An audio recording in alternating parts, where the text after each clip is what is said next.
सानाम को जोहार तेज और मिड नवा सातम अगू कतें हेज अकना ओना दो हुयुग कना अब गवर्नमेंट ऑफ ओडिशा रना जहाँ हायर एजुकेशन डिपार्टमेंट मेना ओना पाहटा खन ओडिशा पनत रे ना डिग्री कॉलेज और यूनिवर्सिटी करे जहाँ पीजी पढ़ा चला कना ओना रना सेचेद सेरमा 2024-25 रेना एडमिशन लगते फॉर्म एप्लाई ना चालू कना और ओना लगते जहाँ ना पीजी एंट्रांस टेस्ट हुआ जहाँ को लैया CIPET common PG entrance test 2024 ओना रना फॉर्म एप्लाई ना चालू कना और नोआ रेगे एटा साताम को सावते अब सानताड़ी पीजी लगन हो फॉर्म एप्लाई ना नोआ सलागे हुआ ओनागे आदो जहाँ को जुदी सानताड़ते पीजी पढ़ा सनायत पेया और ऑक्तो बांग पलम काते आपे अड़ी उसरा फॉर्म तबो एप्लाई पे फॉर्म एप्लाई तो ना तबो चालू कना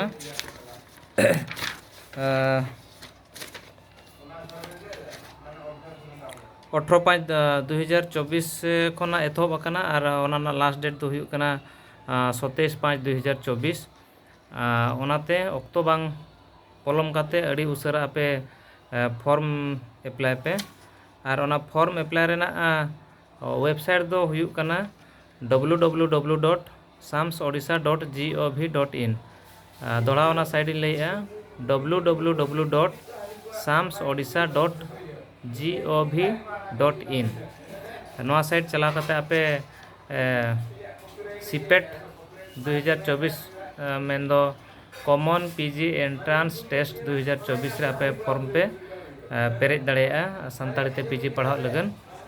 और पाले ना ओना जहाँ लास्ट डेट बना 27/5 हुए तो घुंचाव दाड़ेया और बांखान दो ना बांगे तो ओनाते ऑक्तो बांग पलम काते आपे जहाँ को सानताड़ पीजी पढ़ा सनात पे तो ओडिशा रिन पठुआ पे हुई को बांखान बेंगल रिन पठुआ पे हुई को बांखान झारखंड रिन पठुआ पे हुई को आपे जतो के पे एप्लाई दाड़ेया अदो एप्लाई लगन ते तो जहाँ ना ग्रेजुएशन +3 रे आपे निहती सानताड़ी सब्जेक्ट तहन दरकार मेन दो सानताड़ी ऑनर्स और बांखान दो सानताड़ी इलेक्टिव पेपर तहन निहती लेक कना तबे नागे आपे सानताड़ी पीजी रेना जहाँ फॉर्म ओना पे एप्लाई दाड़ेया और बांखान दो बापे एप्लाई दाड़ेया ओना फॉर्म एप्लाई तायम ना जहाँ एग्जाम बखरा ना जहाँ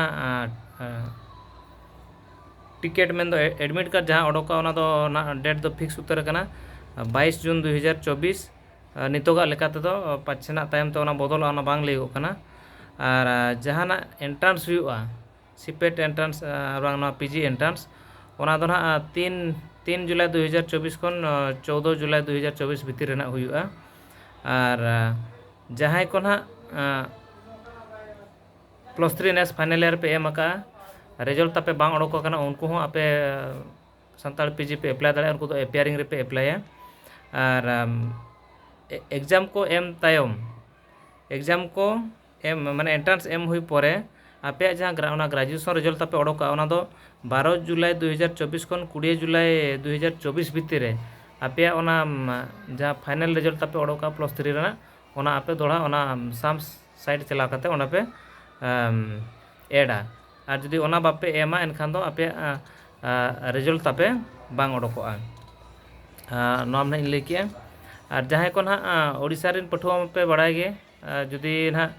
बेंगल और झारखंड रिन पठुआ ना बापे बड़ाय का उनको लै दो आपे कना ओडिशा रे पीजी सुमुंग दो बांगा जहाँ के ना प्राइमरी खन यूनिवर्सिटी के जहाँ तीना के पढ़ा चला कान सानताड़ी लैंग्वेज लगन तो नोडे दो पूरा स्कूल लेवल दो 100% ऑलचिकी के ना व्यवहार कना नोआ मिट्टी कथा और सीट ना नोडे जुदी आपे ना पे एप्लाई ओना कॉलेज ना ले पे कना नोडे दो बारे गवर्नमेंट इंस्टीट्यूट रे सानताड़ी पीजी पढ़ा चला कना मिदु हुयु कना अब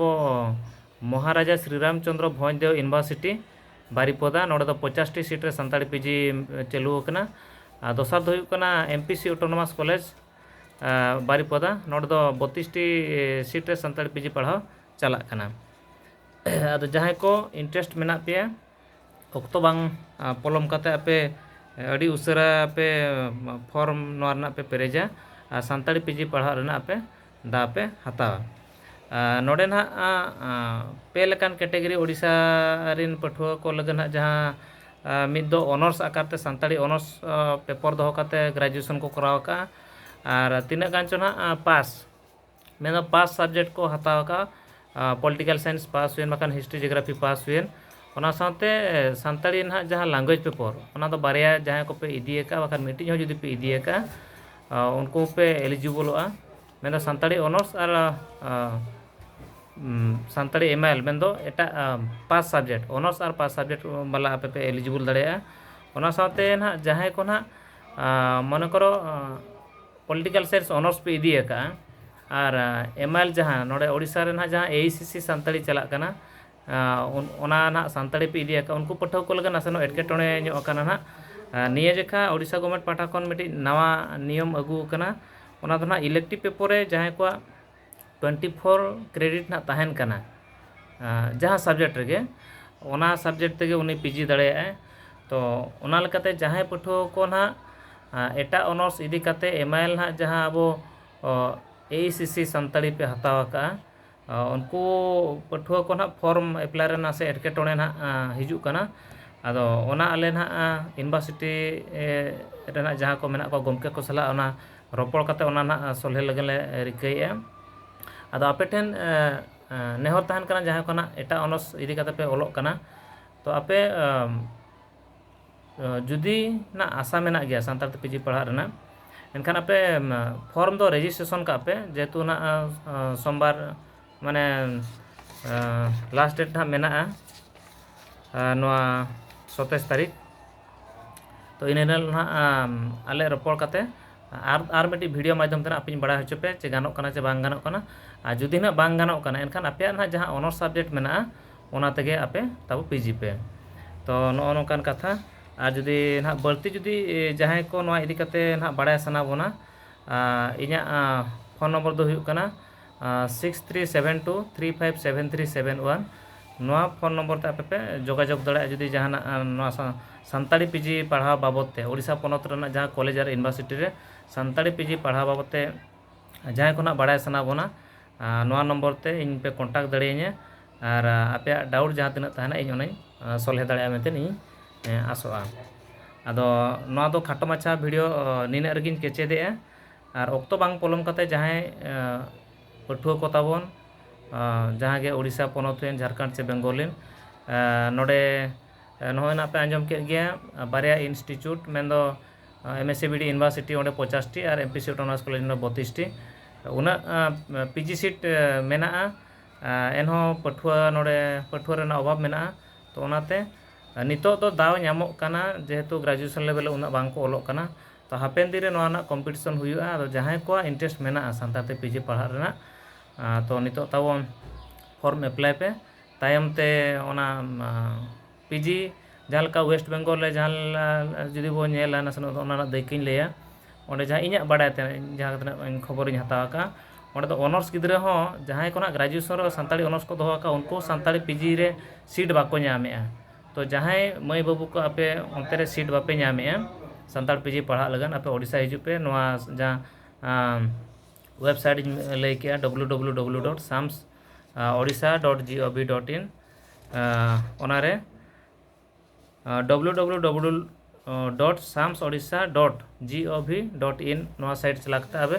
अडी लगन अक्तो बांग बिलम कते तेहेन गे नोआ वीडियो नेल सावते आपे फॉर्म रजिस्ट्रेशन पे